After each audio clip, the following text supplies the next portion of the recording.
नमस्कार, जय साईं राम। और कैसे हैं आप सब। तो ये है शिव खोड़ी का पार्ट 2।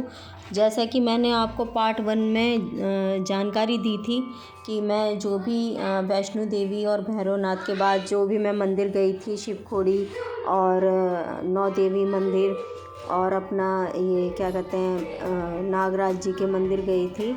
तो मैं सभी आज मंदिरों के आपको दर्शन करवाऊंगी। जीतू बाबा के मंदिर गई थी जो कि बहुत ज़्यादा परिचित है और कुछ ख़ास चीज़ों की वजह से परिचित है, तो उसके लिए भी मैं आपको बताऊंगी आगे चल के। तो जैसा कि अब आप देख रहे हैं कि ये हम मंदिर में आ चुके हैं और कौन से मंदिर में आ चुके हैं अभी मैं आपको बोर्ड पे लिखा हुआ दिखाऊंगी। लेकिन यहाँ के लिए मैं भी आपको एक बात बताऊं कि हम और मंदिरों के लिए ऊपर चढ़ते हैं जैसे चढ़ाई में, लेकिन हम इस मंदिर के लिए आपने देखा है कि हम ऊपर से नीचे की ओर उतर रहे हैं। और यहाँ पर और भी जो भी मंदिर हैं वहाँ का भी सिस्टम ऐसी है कि हम बिल्कुल नीचे की तरफ जा कर के हमें दर्शन होते हैं और जब मंदिर के दर्शन करने के बाद हमें वापस ऊपर आना पड़ता है। तो इधर भी काफ़ी सीढ़ियाँ हैं और ये देखिए ये एक नहर जा रही है, ये गंगा जी बह रही है यहाँ पर, जो कि बिल्कुल उसी मंदिर जहाँ मैं बताऊँगी अभी आपको शेषनाग जी के ऊपर जा कर के इसकी धारा निकलती है। जो ये धारा मंदिर में जा कर के निकलती है बिल्कुल शेषनाग जी के ऊपर गिरती है। इस मंदिर की मान्यता है यहाँ पर नागराज जो हमारे शेषनाग जी हुआ करते थे, तो उन्हीं के एक उसमें से किसी ने यहाँ पर एक साधना की थी। मैं आपको आगे चल के दिखाऊंगी उनका क्या नाम था, बताऊंगी आपको बाकायदा। तो उन्हीं के परिवार के आज भी यहाँ गांव में सिर्फ उन्हीं के ही परिवार के लोग होते हैं और कोई नहीं होता है यहाँ पर। जितने भी आपको यहाँ सब मिलेंगे उन्हीं के परिवार के, सब पंडित उन्हीं के परिवार के मिलेंगे और उन्हीं के ही बड़े बेटे जो हैं वो यहाँ की सेवा करते हैं। और यहाँ की बहुत ज़्यादा मान्यता है। इधर भी ये छोटी खोड़ी कहलाती है शिव खोड़ी। यहाँ पे प्राकृतिक, यहाँ कोई मूर्ति नहीं रखी गई है, यहाँ जो भी कुछ है वो प्राकृतिक है और सब कुछ आप देखेंगे कि शेषनाग जी के ऊपर जो धारा गिरती है, यहाँ की मान्यता है कि यहाँ पर जो भी मांगते हैं लोग बाग तो यहाँ पर ज़रूर पूरी होती है। और यहाँ पूरा शिव परिवार बसा हुआ है शेषनाग जी के साथ, जो कि अपने आप में देखने में एक बहुत बड़ी बात है। आप देख सकते हैं कितनी गहरी खाई है। उधर ये नदी बिल्कुल जो है ये बिल्कुल जा कर के जो इसकी धारा है वो बिल्कुल शेषनाग जी पे गिरती है। और ये तो अभी इसकी चढ़ाई जो हम नीचे जा रहे हैं बिल्कुल नीचे तले में जा कर के ये मंदिर है शेषनाग जी का, जहाँ ऊपर से धारा गिर कर के आती है और सीधे उनके ऊपर गिरती है। बहुत ही प्यारे नज़ारे। अगर आप वैष्णो देवी अगर आते हैं भैरव मंदिर के बाद तो मैं आपसे ज़रूर कहूँगी कि आप शिव खोड़ी तो जाते ही जाते, लेकिन यहाँ के भी आप दर्शन कीजिए। देखिए हर जगह का एक अपना अपना हिसाब होता है। जैसे कि हमारी दादी कहाँ रहती थी तो वो दादी का हो गया, हमारे दादाजी का गांव कौन सा था तो वो हमारे दादाजी का हो गया, हमारी मम्मी का था हमारी मम्मी का हो गया, पापा को हो गया। तो हम सब चीज़ों को एक ही जगह मिक्स तो नहीं कर सकते ना, क्योंकि मम्मी के घर गए तो वहाँ पे हम दादी और दादा का गांव का आनंद तो हमें नहीं मिलेगा ना लेने के लिए। तो इसी तरीके से जो जो उन्होंने अवतार लिए, जहाँ जहाँ जिसकी लीलाएं हुई, जहाँ जहाँ जिसने किया, उसका सबका अपना अपना एक अपना ही चलन है, अपना ही एक उसकी कहानी है। तो ये जितनी भी कहानियाँ हैं, ये जितने भी स्थान हैं बहुत पवित्र स्थान हैं, क्योंकि आगे जा कर के तो सब चीज़ों में देखिए एक वीआईपी सिस्टम टैग लगता जा रहा है, जहाँ पे कि एक नॉर्मल आम आदमी अगर जाए चाहे दर्शन करना तो वो बेचारे को बाहर खड़ा कर दिया जाता है। और लोग बाग जिनके पास पैसा है लेकिन वो दर्शन करते, लेकिन कुछ चीज़ें कुछ जगह आज भी ऐसी हैं जहाँ पर ऐसा कुछ नहीं है। कुछ कहूँ कि यहाँ पे अभी श्रद्धालु कम आते हैं, नहीं जानते हैं, जो नहीं आ पाते हैं। लेकिन मैंने जैसा कि आपको बताया था कि एक ऑटो वाले भैया मिले, उन्होंने हमें सब जगह के दर्शन करवाए और बहुत अच्छा लगा था सभी जगहों के दर्शन करके।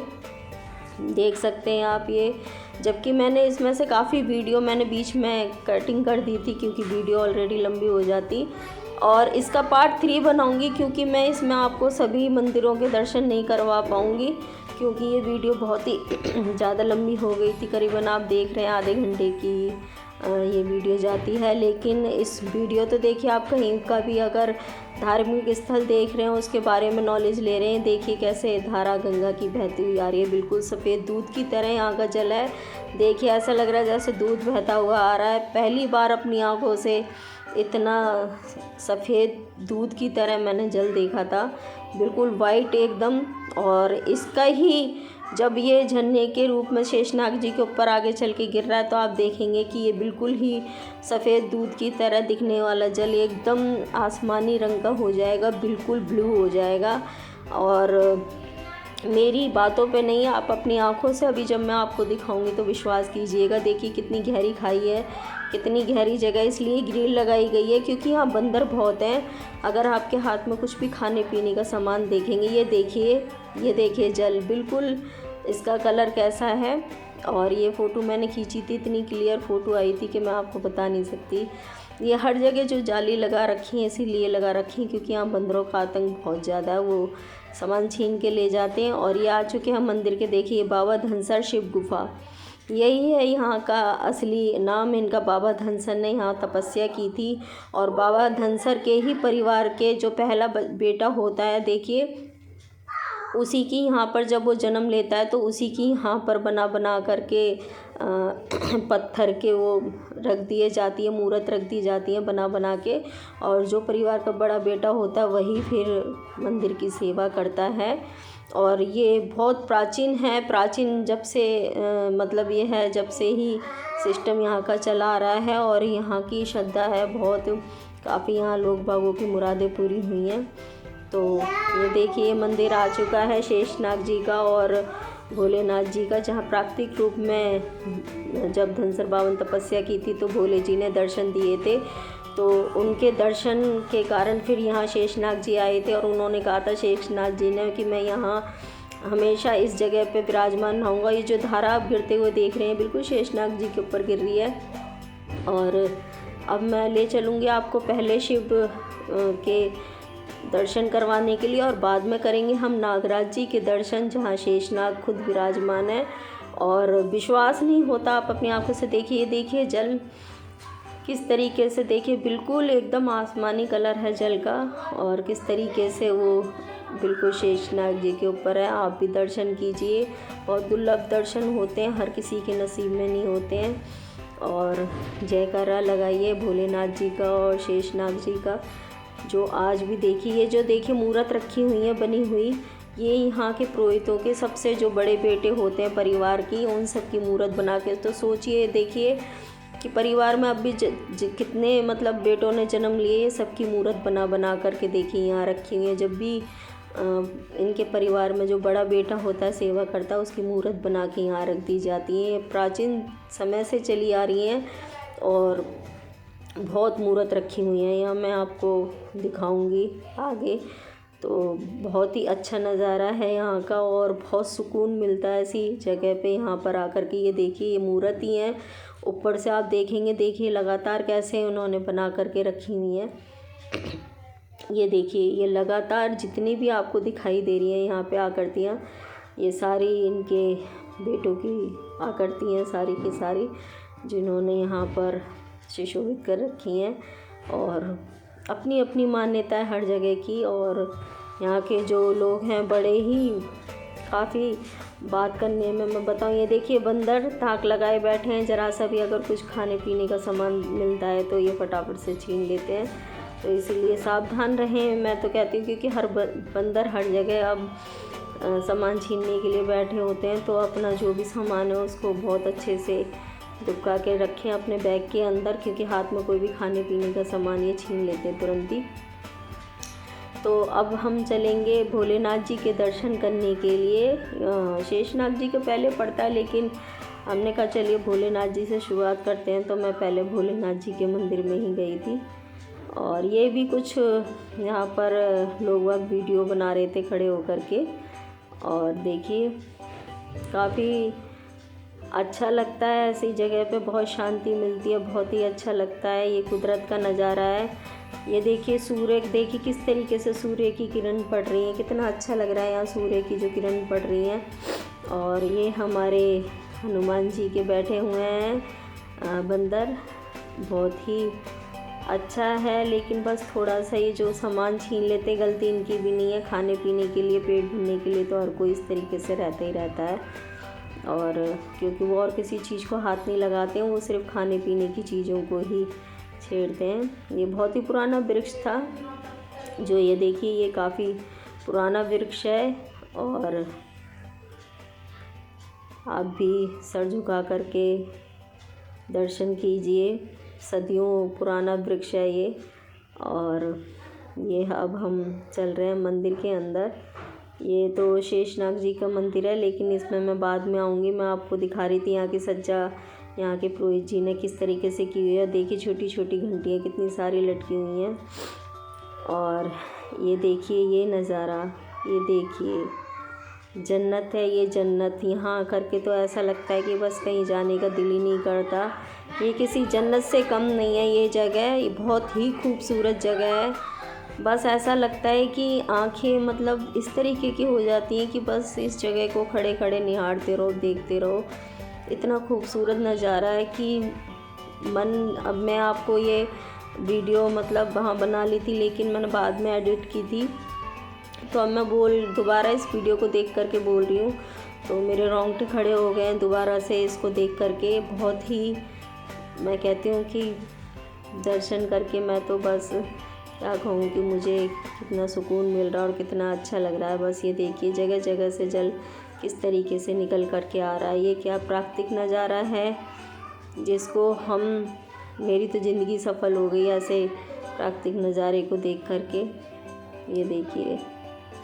ये देखिए किस तरीके से एक धुआं, देखिए एकदम मतलब मैं क्या बताऊँ, रोम रोम उत्साहित हो जाता है। ये देखिए किस तरीके से जल, और ये जो आपको दिखाई दे रहा है ये जल जो जहाँ से निकल रहा है, यहीं इसी के ऊपर ही भोले जी विराजमान है, और जहाँ से ये जल निकल रहा है, और नीचे हैं शेषनाग जी। और ये जो आपको ये दिख रहा है ये वाला मंदिर, इसके अंदर मैं अब आपको ले चलूँगी। इसी के अंदर हमारे भोले जी विराजमान है जहाँ से ये जल निकल रहा है, और इस तरफ हैं हमारे शेषनाग जी। तो ये मैंने एक फ़ोटो ली थी अपनी, बहुत ही अच्छा लगा था मुझे, तो बस फ़ोटो लेके डाल दी थी। ये अब हम चल रहे हैं भोले जी के दर्शन करने, जहाँ प्राकृतिक रूप से पूरा शिव परिवार विराजमान है। वहाँ कोई मूर्ति स्थापित नहीं है, खुद ही निकले हुए हैं वहाँ से वो अपने आप ही, और ख़ुद स्वयं विराजमान है वो। यहाँ के दर्शन आप ज़रूर कीजिएगा आप जब भी यहाँ आएँ। मैंने आपको दूरी भी बता दी थी कि वहाँ से ज़्यादा दूरी नहीं है, करीबन 15 किलोमीटर ये पड़ता है, और फिर उसके बाद में जो मंदिर हैं कोई 17-18 है, तो उसके लिए आपको एक गाड़ी ही करनी पड़ेगी। देखिए जो मान्यता के तौर पे यहाँ लोग बागों ने कैसे सिक्के लगा रखे हैं और चुपके भी हुए हैं। देखिए पहाड़ियों पे इस तरीके का नज़ारा है, बहुत ही अच्छा लगा है यहाँ पर। इस तरीके से एक तरफ झरना है और एक तरफ बिल्कुल नीचे झुक कर के इस तरीके से अंदर मंदिर के अंदर जाना हुआ था, बहुत ही अच्छा लगा था इस तरीके से। तो ये देखिए ये हमारे महादेव के अब आप दर्शन करेंगे। देखिए महादेव के नीचे से ही ये जल निकल रहा है। ये देखिए जहाँ प्राकृतिक रूप से विराजमान है वहीं से ही ये जल निकल के शेषनाग जी के ऊपर जा रहा है। और करिए हर हर महादेव। ये देखिए पूरा भोले जी का परिवार है। ये देखिए जल, देखिए आप, ये मंदिर है भोलेनाथ जी का, जहाँ प्राकृतिक रूप से शिव जी अपने परिवार के साथ, ये माँ गौरी हैं, गणेश जी हैं, नंदी जी भी हैं, और पूरा परिवार बैठा हुआ है। दर्शन कीजिए, बहुत दुर्लभ। देखिए कोई मूर्ति नहीं है, कुछ भी नहीं है, ये बिल्कुल इनका खुद अपना बनाया हुआ स्थान है, और मैं तो धन्य हो गई बस इनके दर्शन करके। और आप भी करिए दर्शन, क्योंकि चाहे वीडियो से किए, श्रद्धा होनी चाहिए अपनी कि हमने, अगर आपने इस वीडियो को बनाया तो मेरा तात्पर्य यही है कि जो मेरे से जुड़े हुए लोग हैं या जो भी नहीं भी जुड़े हैं, लेकिन मेरी वीडियो के माध्यम से वो देख सकें। क्योंकि हम इतनी दूर जाते हैं तो हमने जो अपनी आंखों से देखा, बहुत मन करता है कि वो सभी देखें। तो आप भी दर्शन कीजिए और भोलेनाथ जी का आशीर्वाद लीजिए। आपकी श्रद्धा अगर पूर्ण है। तो विश्वास मानिए कि आप इसको वीडियो में नहीं, आप ये आपको ऐसा लगेगा कि आपने सच्ची में इस वीडियो के माध्यम से सच में यहाँ आकर के दर्शन किए हैं। ये देखिए किस तरीके का एकदम जो जल अभी दूधिया कलर का था वो यहाँ के कैसे आसमानी कलर का हो गया है। कलर देख रहे होंगे आप बिल्कुल जल का। तो ये हमने कर लिए भोले जी के पूरे दर्शन में। काफ़ी देर रुकी थी, लेकिन मैंने कहा ना, मैंने कुछ कटिंग कर दी है वीडियो में से, क्योंकि वीडियो हो जाती है बहुत ही लंबी और लोग बागों के पास इतना टाइम नहीं होता है। तो आगे अब हम यहाँ से निकल रही थी, मैं तो फिर फ़ोटो ली थी थोड़ी सी, और अब हम भोले जी के मंदिर से अब माथा टेक करके बढ़ेंगे आगे और करवाएंगे आपको अब शेषनाग जी के दर्शन। देखेंगे आप वहाँ पर किस तरीके से शेषनाग जी विराजमान हैं और किस तरीके का वहाँ का सिस्टम है। लेकिन मंदिर जाने के बाद थोड़ा सा ही कैमरे में रिकॉर्ड हो पाया था। वहाँ के जो पंडित जी थे उन्होंने कैमरा बंद करवा दिया था, तो मैं पूरा नहीं ले पाई थी। लेकिन फिर भी जो मंदिर के अंदर की जो सिस्टम है आप तो देखेंगे उसको कि तुरंत ही मैं अभी आपको बताऊंगी भी। ये देखिए अब मैं मंदिर के अंदर जा रही हूँ, शेषनाग जी के मंदिर के अंदर, और महादेव और शेषनाग जी के बीच में ये देखिए कितना अच्छा ये सिस्टम है। तो ये आ गए अब हम शेषनाग जी के मंदिर में। ये देखिए चकाचांद कैसे लाइटें लगी हुई हैं, ये मुरादे झंडे किस तरीके से यहाँ का सिस्टम है। तो ये शेषनाग जी का मंदिर, ये है गेट। अंदर से लॉक हो रखा था, तो फिर पुरोहित जी आए थे, उन्होंने ही गेट खोला था। और कैमरा ऑन था, मेरे हाथ में लगा हुआ था, पर पीछे थे पंडित जी इसलिए उन्होंने ध्यान नहीं दिया। लेकिन अब देखिए पुरोहित जी जाएंगे अंदर मंदिर के गेट खोल करके, ये देखिए। और अब जब ये मेरे हाथ में, ये देखिए अब मैं आपको दिखाती हूँ, ये है शेषनाग जी का मंदिर। ये कीजिए दर्शन शेषनाग जी के आप। और ये अब इन्होंने करवा दिया था बंद। फिर मैंने मंदिर में बाहर आ कर के थोड़ी फिर चाय पी थी, क्योंकि मॉर्निंग की निकली हुई थी। तो वहाँ के दर्शन करने के बाद फिर मैंने चाय ली थी, तो वहीं पर ही थोड़ा बैठ कर के ये वीडियो बनाई थी जो आप देख रहे हैं चाय की। और बहुत ही अच्छा लगा था, सांस भी फूल गई थी थोड़ी सी। तो वहाँ एक ऊपर चढ़ने के बाद जब हमने चढ़ाई ख़त्म कर ली, जब एक दुकान थी तो वहाँ चाय पी थी और थोड़ा सा फिर बैठ के आपको बताया था। लेकिन वो मेरी बातें आपको नहीं सुनाई देंगी, क्योंकि मैंने बाद में फिर एडिटिंग की थी, तो इसीलिए आपको मेरी आवाज़ नहीं, सिर्फ चेहरे में बोलते हुए मैं दिखाई दे रही हूँ। और अब यहाँ से हम दर्शन करने के बाद चलेंगे नौ देवी के दर्शन करने के लिए, उसी ऑटो में बैठ कर के। और फिर मैं आपको पार्ट 3 में नौ देवी के जो दर्शन है वो मैं आपको पार्ट 3 वीडियो में दिखाऊंगी, क्योंकि नौ देवी के बाद हमने जीतू बाबा के दर्शन किए थे और गोरखनाथ जी के दर्शन किए थे, काली के दर्शन किए थे। तो जो भी चीज़ें होंगी मैं आपको बताऊंगी। और जीतू बाबा की मैं बात करना चाहूँ तो जीतू बाबा का जो सिस्टम है कि एक गांव के एक हमारे बाबा हैं, मैं आपको उसके बारे में विस्तार से जानकारी दूंगी। लेकिन जो वहाँ की मान्यता है, इसका पार्ट 3 भी आप ज़रूर देखिएगा, क्योंकि उसमें जीतू बाबा के बारे में आपको बताया जाएगा। और क्योंकि अब मैं यहाँ से निकलूँगी नौ देवी के लिए, और ये देखिए मैं बैठ चुकी हूँ अब ऑटो में, और यहाँ से मैं प्रस्थान कर रही हूँ नौ देवी के लिए। नौ देवी के लिए ज़्यादा दूर नहीं है, ये देखिए यही मंदिर है। हालांकि मैंने वीडियो काट दी थी। ये आ चुकी हूँ मैं नौ देवी के लिए। जीतू बाबा के बारे में मैं विस्तार से बताऊँगी। ये नौ देवी के लिए मैं आ चुकी हूँ, और यहाँ गाड़ी खड़ी करके अब हम लेंगे प्रसाद।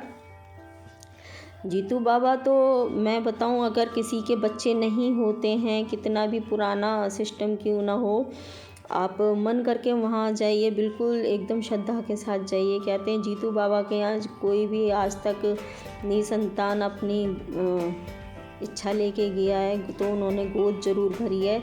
वहाँ से जल मिलता है जो जीतू बाबा ने आशीर्वाद के रूप में स्वयं वैष्णो देवी से लिया था। और वैष्णो देवी ने उन्हें वरदान दिया था, उनको एक तीर दिया था। उन्होंने जहाँ जहाँ वो तीर 7 बार टच किया वहीं से ही 7 बार वो धारा निकली है। कहते हैं आसपास के गांव में कहीं पानी नहीं है, लेकिन उसी गांव से आसपास के गांव में भी पानी जाता है। बहुत मान्यता है वहाँ के जल की। मैं भी वहाँ से जल भर के लेके आई थी, क्योंकि किसी के घर में कितना भी रोग हो या निसंतान हो, अगर वो इस जल को ग्रहण कर ले तो उसकी गोद आज तक सूनी नहीं हुई है, भरी गई है। ये वहाँ के लोगों की मान्यता है और ख़ुद स्वयं वहाँ के महंत जी ने हमें ये बात बताई थी। तो ये आ चुकी हूँ मैं नौ देवी, और नौ देवी के ही दर्शन आपको इस वीडियो में होंगे। जीतू बाबा के दर्शन आप करेंगे मेरे साथ, जो कि बहुत पवित्र है। अगर किसी के संतान नहीं है, किसी के घर में बहुत टाइम से दुख बीमारी चल रही है और वो सही नहीं होता, तो मैं आपसे कहूँगी कि आप जीतू बाबा के मंदिर ज़रूर जाएं, और उसकी कहानी मैं आपको आगे बताऊँगी। फिलहाल ये देखिए, ये नौ देवी का नज़ारा है। ये नौ देवी के मंदिर आ चुके हैं हम, और यहाँ पर भी देखिए ये हर समय जल अपने आप चलता रहता है। बीच में आप नाली के रूप में देख रहे हैं, और साइडों में भी नहर बह रही है। ये भी हम बिल्कुल नीचे जाके हमें गुफा में दर्शन होंगे, पर गुफा में अंदर कैमरा नहीं ले जाने दिया था। बस खाली चढ़ाई से उतरते हुए कि आप पहाड़ों की और झरने की वीडियो देखेंगे। अंदर जाके पहले ही कैमरा गेट से ही बाहर करवा दिया था, तो आप नहीं देख पाएंगे। लेकिन गुफा से बाहर निकलने के बाद में फिर मैंने दोबारा और वीडियो बनाई थी। जो यहाँ पे और भी चीज़ें हैं देखने के लिए, वो आप सब देख पाएंगे, लेकिन यहाँ आप मंदिर के पिंडी रूप के दर्शन नहीं कर पाएंगे। यहाँ पर जो यहाँ देवी बैठी हुई हैं, तो ये देखिए ये है नज़ारा यहाँ का।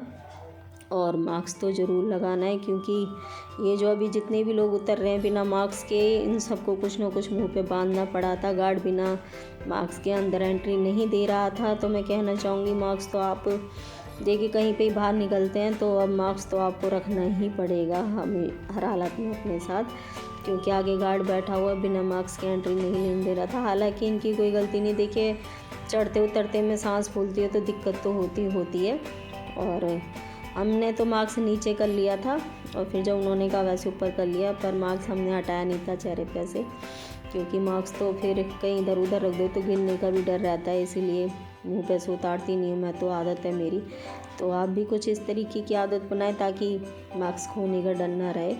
और खैर सभी लोग मेरे जैसे नहीं होते, भुलक्कड़ या कहीं गिर जाए या खो जाए, या मैं तो रख के बहुत भूल जाती हूँ। ये देखिए किस तरीके से यहाँ पर कितने यात्री आ रखे हैं इस वक्त, दर्शन करने के लिए आ रखे हैं। माता रानी के भक्त हैं तो अपनी अपनी श्रद्धा लेके सब आते हैं यहाँ पे। ये देखिए मंदिर में ये दुकानें लगी हैं, छोटे मोटे स्टॉल लगे हुए हैं मंदिर में हर जगह पे। ये देखिए किस तरीके से बिल्कुल खाई है एकदम, और किस तरीके से रास्ता है यहाँ पे। एक मैंने जो जल यहाँ का छू कर के देखा, यहाँ का जल और जीतू बाबा के यहाँ का जो जल है वो बिल्कुल ही गर्म था एकदम।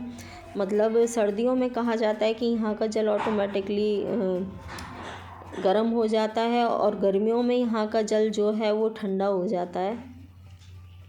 ये यहाँ के जल की एक ख़ास वो है, और मैं तो इसको बड़ी ही वो मानूँगी।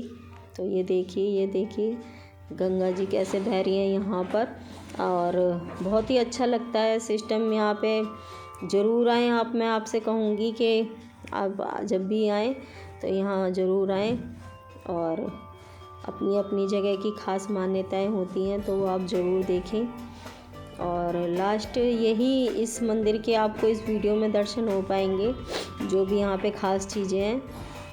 उसके बाद मैं पार्ट में 3 इस वीडियो को बनाऊंगी, जिसमें आपको और मंदिरों के मैं दर्शन करवाऊंगी, क्योंकि वीडियो बहुत ही लंबी हो गई थी और इससे ज़्यादा बड़ी वीडियो मैं नहीं बना सकती थी। तो ये देखेंगे आप। अब हम मंदिर के आ चुके हैं निकल करके मंदिर के। ये गुफ़ा के बाहर का ही है। ये देखिए गुफ़ा का रास्ता है ये, और देखिए गुफ़ा से मैं बाहर आ गई थी दर्शन करके। ये देखिए लिखा है बाहर जाने का रास्ता। तो अब हम जाएंगे ऊपर की तरफ, और ऊपर से ही रास्ता है बाहर जाने के लिए, जहाँ पर और भी सारी चीज़ें मैं अभी आपको दिखाऊंगी। ये मंदिर की गुफा है जय माता रानी की। यहाँ हम निकल लिए दर्शन, प्रसाद चढ़ चुका है। और यहाँ से मुझे एक छत्र मिला था, वो छत्र मैंने रख लिया था और अपने घर में रख रखा है वो छत्र। मैंने माता रानी के यहाँ से मुझे छत्र मिला था। तो अब हम चल रहे हैं ऊपर की ओर, क्योंकि यहाँ से और जो चीज़ें उसको देख के हम निकलेंगे बाहर की ओर। तो ये देखिए बिल्कुल नीचे माता रानी की गुफा है और हम वापस आ रहे हैं ऊपर की ओर। ये आ चुके हैं, देखिए नीचे का नज़ारा। और अभी हमें और ऊपर जाना है। देखिए ये चलेंगे हम ऊपर की ओर। और ये देखिए ढोल वगैरह वाले खड़े थे। मन तो बहुत किया नाच लूँ, लेकिन ना शॉल में इस तरीके से मैंने दुबका रखा था, क्योंकि यहाँ जितने भी श्रद्धालु आए थे सबका बंदर छीन के ले गए थे। लेकिन मैं ऐसी थी जिसका बंदर प्रसाद नहीं छीन पाए थे। मेरी आंखों के सामने बंदर ने सभी के प्रसाद छीन लिए थे, लेकिन क्योंकि वो थोड़ा अपने अपने में मगन थे। लेकिन मुझे प्रसाद की चिंता थी। मेन जो चीज़ थी कि मैं प्रसाद नहीं दे सकती थी इस तरीके से, ऐसे मुझे अपने घर तक लेके आना था। तो इसीलिए मैंने बहुत कैरी करके रखा था, प्रसाद को बिल्कुल दुबका के रखा था शॉल के अंदर, और ऊपर से पर्स कर लिया था ताकि बंदर ना देख पाए। तो ये देखिए ये आ चुके हैं। ये अंदर की तरफ की मार्केट है इस मंदिर में, ये बाहर की तरफ जाने का रास्ता है। लेकिन हम थोड़ा सा इधर आ गए थे, क्योंकि थोड़ा सा यहाँ पर लोग बाग, ये देखिए लोग बाग के लिए अलग अलग वो बना रखा है, बच्चों के लिए अलग, महिलाओं के लिए अलग। कोई यहाँ पे नहा रहा था इतनी ठंड में भी, क्योंकि यहाँ का जल मैंने आपको बताया गर्म होता है, तो यहाँ किसी को ठंड नहीं लग रही थी। तो महिलाओं के लिए अलग है, जेंट्स के लिए अलग है, बच्चों के लिए अलग है, सबके लिए अलग अलग बना रखा है। तो यहाँ पे भी लोग बाग बहुत एंजॉय कर रहे थे। और एक ये खास बैठ के सेल्फी के लिए, मतलब रेस्ट करने के लिए देखिए जगह बना रखी है इन्होंने। ऊपर की तरफ आप देख रहे होंगे, इसमें इन्होंने चेयर लगा रखी हैं। तो यहाँ पे पब्लिक थोड़ा सा बैठ के आराम भी कर रही थी, थोड़ा सा रेस्ट कर रहे थे, क्योंकि चढ़ाई तो चढ़ाई होती है और आजकल बस की कहाँ हैं। तो अब पार्ट 3 में देखिए पहाड़, देखिए बर्फ़ कैसे जमी हुई है पहाड़ों के ऊपर, और काफ़ी पब्लिक थी। ये देखिए झरना, लोग बाग बैठे हुए हैं, देखिए किस तरीके से पानी निकल रहा है। जल यहाँ पर है और पहाड़ियों के बीच में से किस तरीके से जल निकलेगा। तो ये मंदिर श्रद्धालु हैं ये जो अब बाहर की ओर को निकल रहे हैं। ये देखिए किस तरीके से जल निकल रहा है इनमें से। ये देखिए बहुत अच्छा लगता है जब आँखों को ये सुंदर सा नज़ारा देखने को मिलता है। ये देखिए यहाँ काफ़ी देर बैठी थी मैं और एक फ़ोटो भी ली थी। मैं मिलती हूँ आपसे नेक्स्ट वीडियो में, जब तक के लिए जय साईं राम, खुश रहिए, हंसते